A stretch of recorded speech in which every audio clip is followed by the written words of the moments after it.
Hola chicos, bienvenidos otra vez acá a este espacio en donde se habla mucho del saber, donde se habla bastante de la química.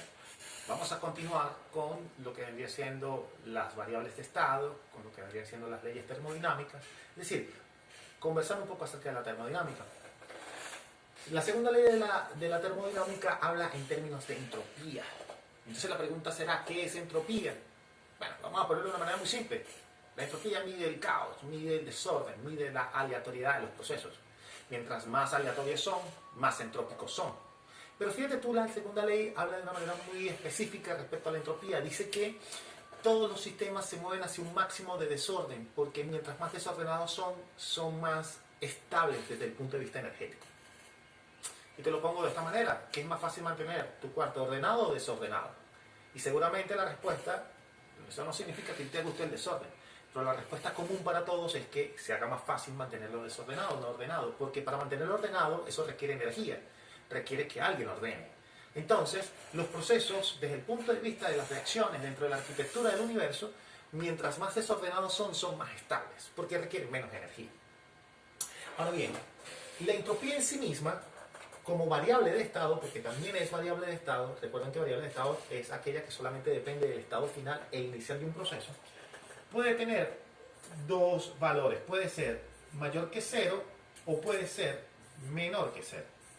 Bueno, para poder entender eso, recuerden que delta S es final menos inicial. Eso para tener la idea de que todo proceso es final menos inicial para que sea variación. Ahora bien, para que delta S sea mayor que cero, eso significa, viéndolo como la diferencia, que la entropía final debe ser mayor que la entropía inicial. ¿Cierto? Porque en ese caso, si este valor es más grande que este, la diferencia va a ser positiva. Esto lo que está diciendo es que el proceso al final va a ser más desordenado que el proceso que le dio origen. Por ejemplo, si yo agrego bicarbonato en agua, la efervescencia produce dióxido de carbono. El dióxido de carbono es un gas. Entonces, si yo comparo el estado inicial, que era la tableta de bicarbonato o ese sólido, y ahora lo veo con la etapa final, que vendría siendo ahora el gas, yo sé que en los tres estados de agregación primordiales, que son el sólido, el líquido y el gas es el más desordenado, con lo cual yo puedo decir inmediatamente que para que delta S sea mayor que cero, yo estaría viendo un proceso de naturaleza desordenada. ¿Estamos de acuerdo? Ahora, ¿ante qué situación yo vería que el delta S es menor que cero? Bueno, manteniendo el mismo orden, sería que S inicial ahora es mayor que S final. Es decir, que el proceso inicialmente era más desordenado y al final no lo es tanto en comparación con el proceso inicial. Entonces, fíjate tú, en este caso, ¿qué estaría observando? Yo estaría observando un proceso del tipo ordenado. Por ejemplo, cuando congelamos agua, el agua en estado líquido, ligeramente más desordenado que en estado sólido. Cuando llegamos aproximadamente a 0 grados centígrados, yo veo que esa cristalización genera que las moléculas de agua se empaqueten, se ordenen y como consecuencia ahora no tengan tanta libertad de movimiento. Por ende, viendo ese proceso en esa dirección, yo estoy viendo un proceso de naturaleza ordenada, pero que está en contra de la segunda ley de la termodinámica, porque los procesos mientras más desordenados son más estables. Sin embargo, obviamente hay procesos que se pueden ir hacia el orden, pero para que dicho proceso se dé, no va a ocurrir de manera espontánea. Y noten esta palabra, espontaneidad. Pareciera que necesitáramos una variable termodinámica que nos habla justamente de eso, de la espontaneidad. Y en efecto, es así. Nos hace falta una variable llamada energía libre de Gibbs.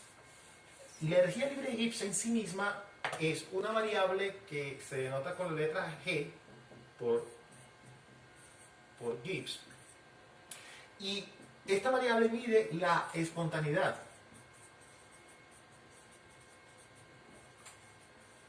Se mide la espontaneidad, pero ¿de qué cosa? De los procesos. Volvemos otra vez. De una reacción química, de lo que yo esté evaluando.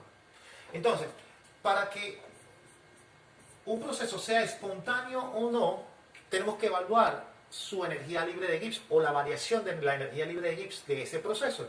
Y fíjate tú que en este caso, delta G se mide como la variación de la entalpía menos la temperatura por la variación de la entropía. Por eso es que la variable termodinámica, energía libre de Gibbs, me permite hacer un estudio formal de cuán viable es una reacción, de cuán viable es un proceso químico. Delta H menos T por delta S.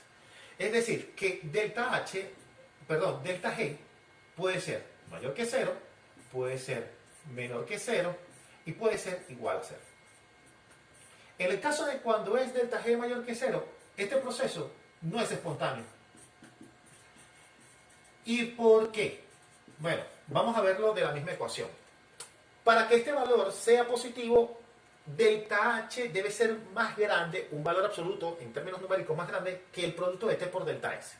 Ahora, un delta H positivo significa una reacción endotérmica. Una reacción endotérmica significa que se está absorbiendo calor del entorno para formar enlaces. El formar enlaces implica que los átomos se están uniendo para formar moléculas. Y las moléculas, visto desde el punto de vista entrópico, no son tan favorecidas porque no es igual a tener dos átomos de oxígeno separados a tener la molécula de oxígeno. Se supone que los dos átomos de oxígeno están cada uno con sus grados de libertad. Cuando se unen ahora se mueven como un sistema un poco más ordenado. O la misma molécula de agua. No es lo mismo el estado gaseoso del agua que el estado líquido que el estado sólido. Entonces, mientras más enlaces se forman, menos favorable desde el punto de vista entrópico. Y el valor de delta H se va haciendo más grande, más positivo. Es por eso que si el delta H es muy grande, el delta S no es tan grande, es más pequeño, entonces la resta me da positiva, pero el proceso no es espontáneo porque según la segunda ley de la termodinámica, todos los procesos termodinámicamente estables son aquellos que están favorecidos por la entropía. Ahora, un delta G menor que 0, en este caso ahora gana la entropía en función de la entalpía, es decir, gana más el desorden de las moléculas que la formación de los enlaces que ocurren entre las moléculas o átomos. Por ende, en este caso particular, yo estaría hablando de un proceso de tipo espontáneo. ¿Y cuándo delta G sería igual a 0? Que puede darse los valores de igual a 0 o aproximadamente igual a 0. Bueno, estos procesos son procesos reversibles. O sea, que se pueden mover en las dos direcciones, final e inicial, y normalmente los procesos reversibles terminan en equilibrios.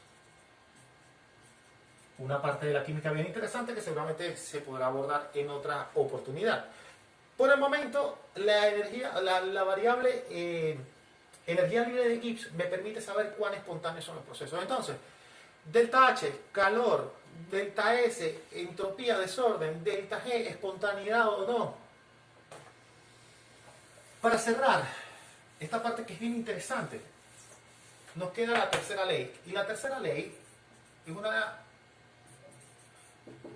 está, digamos, sedimentada, está sobre la base de la entropía también. Pero mira lo que dice.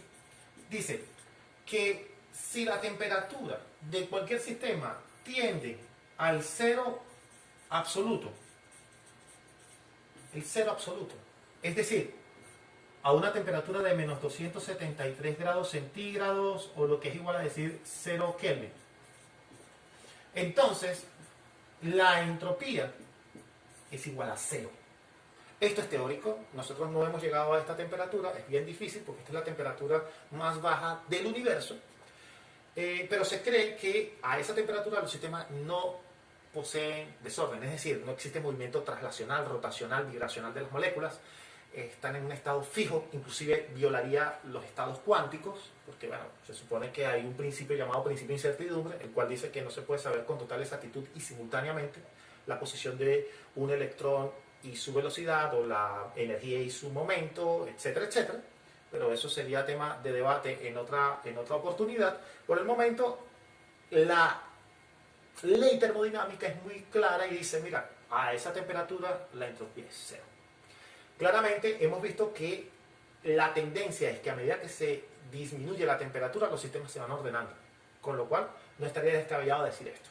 Sin embargo, no hemos logrado medir esto desde el punto de vista experimental, por lo tanto, es una ley de tendencia. ¿ok? Porque a medida que se va moviendo la temperatura en esa dirección, pues o sea, va tendiendo a el piso de la temperatura universal, los sistemas se van ordenando.